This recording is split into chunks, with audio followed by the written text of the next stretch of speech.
welcome to another episode of Afro Scientific Spirituality. My name is Ife West. If this is your first time on the channel, you are highly welcome. This is a place where we separate the facts from the fiction, the science from the superstitions, and the concept from the misconceptions about African spirituality. Today, I am going to be answering a question from a student, and he wants to know why certain spells cannot cross water, and he wants to know about some spiritualists that claim that they do certain type of spells and amulets, chains, rings, and stuff like that, and they can't use it to travel out of the country or to cross certain large bodies of water. That it is their belief that if they use it to cross this place, it will fade or it will not work anymore. And he sent this question to me, so I want to answer it, but first let's hear the question, then I will answer it in this video for the benefit of everybody. Okay. Good evening, sir. Another idea, I mean, these are things you've talked about. This is something you've spoken about just in passing, but it is something that even today I met one guy. He practically had his kind of spiritual bangle and a few little spiritual things on him. So, but he was telling me that if he has to, let's say, I mean, you've been in Cape Verde where there's a lot of water and stuff like that. And I believe that maybe you've been on boat journeys and things like that. So he was like, oh, if he is to take a boat, for example, you have to take off all his spiritual items, and keep them at the bank of the river before crossing.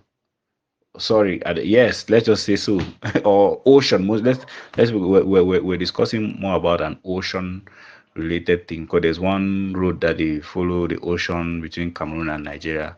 So our discussion was on that. He was telling me, I know if he has to go to Nigeria by water, he has to take off those things and keep them.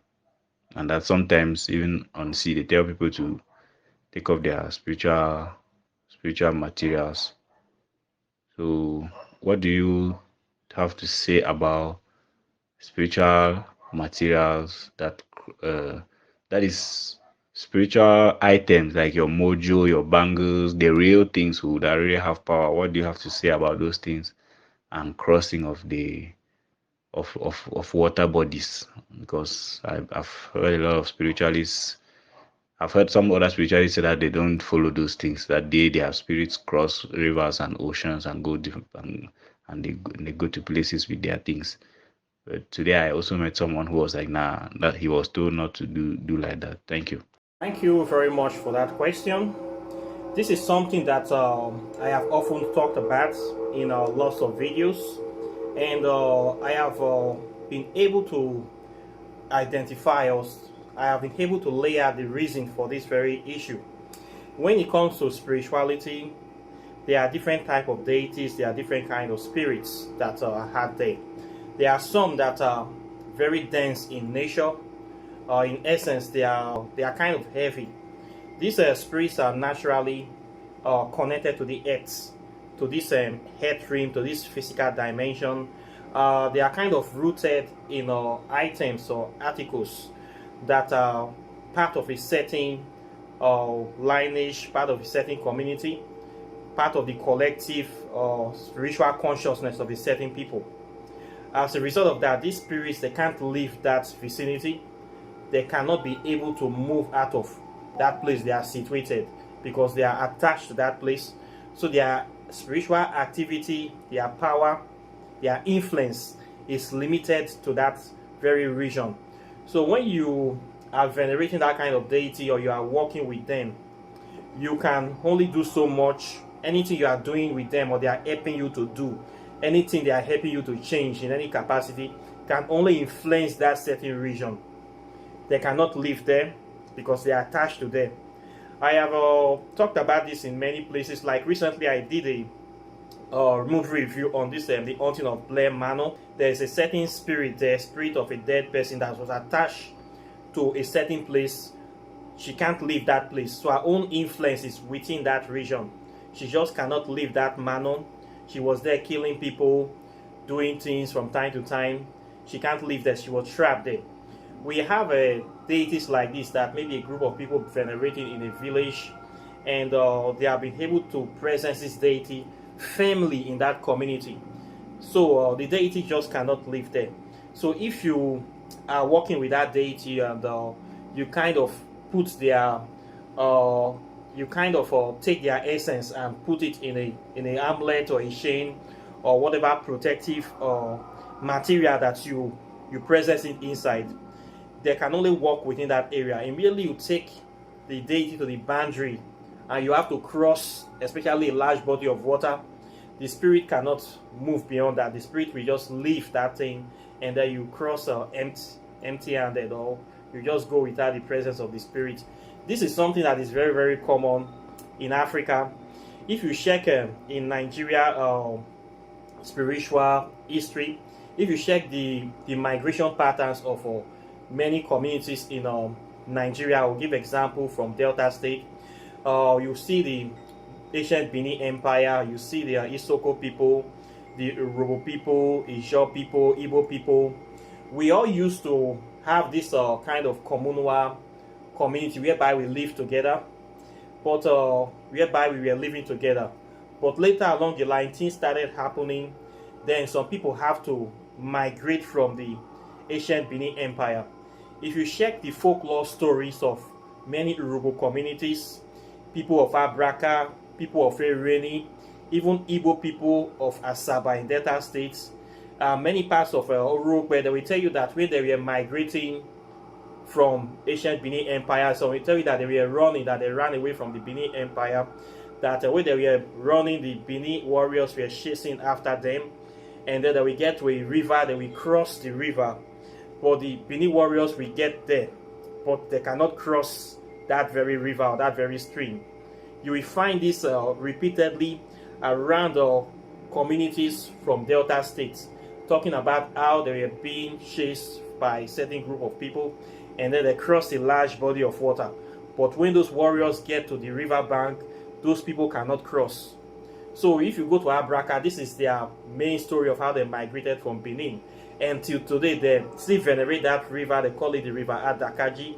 If you go there, you are going to see the ancient shrine of Abraka, the first shrine that was set up by the Urobo people that migrated from Benin. It is still there till today by the riverside. If you go to Ereni, you will see the same story of how they were running. They have to cross the river. If you go to Orogun, they have the same story, how they crossed the river. According to those people's stories, they said that they could not even swim. It was iguanas that came out of the river, that their ancestors crossed this river on the backs of iguana, that animal called iguana. Till today, they worship iguana in that community. You cannot kill iguana, you cannot eat iguana, you cannot own that animal. They worship it as their ancestral totem, because they said that when they were running from the Benin Empire, it was this animal that enabled them to cross. So this is a mythology. You're going to find a lot of some people not being able to cross river. So you're going to find mythology of this kind of story of people crossing large bodies of river in southern Nigeria, especially the Niger Delta. Then the people chasing them always can never cross that large body of water.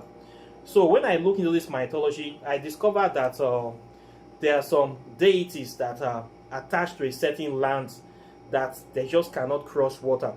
And these deities, they are head deities. These deities, they are connected to the people of a certain land.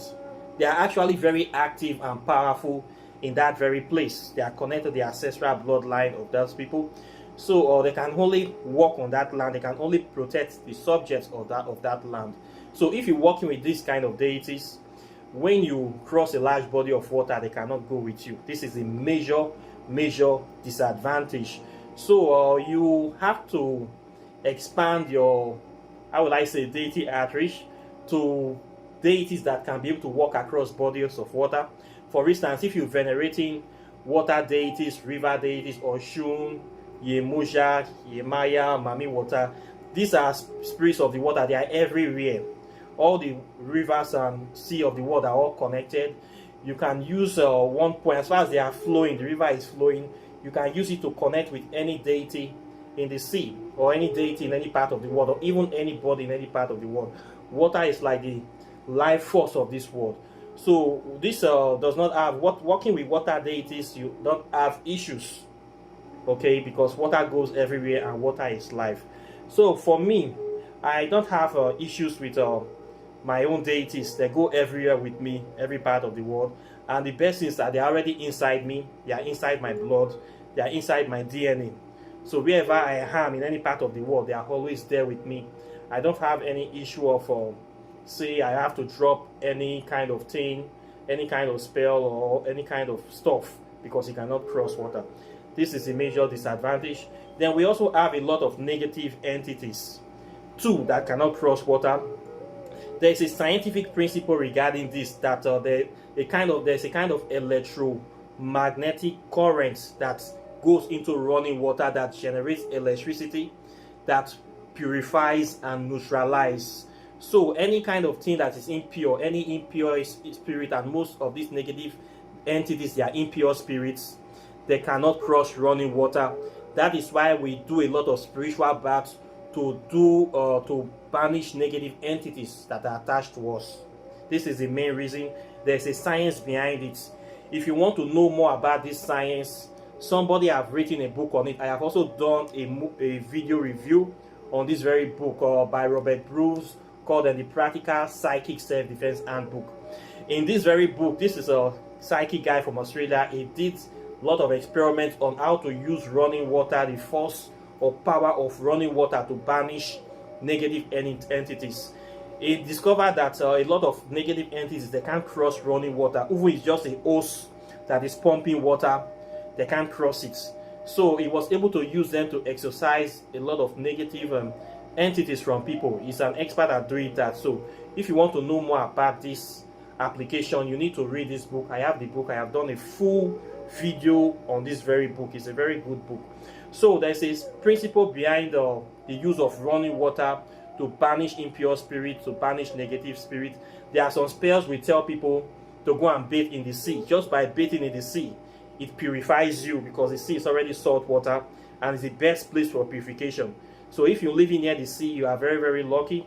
When I live in Cape Verde, that is one of the things I go to the sea every week to swim and bathe. So I am always clean, I'm always pure. That is natural, 100% spiritual baths. There's nothing more powerful than that. So going to the sea, and even by living near the sea, a lot of negative deities cannot even come to you. You see, most times people living near the sea, they have peace of mind. Their mind is very, very free. It's natural. It has this natural therapeutic effect on the body, on the mind. That's why you see seaside is always very expensive. It's highly priced, because there's a kind of spiritual and psychic benefit of living close to the sea. So a lot of people know this, so the price property is very high. It's a good thing to go there. I often go to, anytime I have the chance, I go to the beach. If you cannot do this, you get salt water in a bucket. You can use it for your spiritual baths, depending on the kind of spiritual problem you have. This is heavy duty stuff.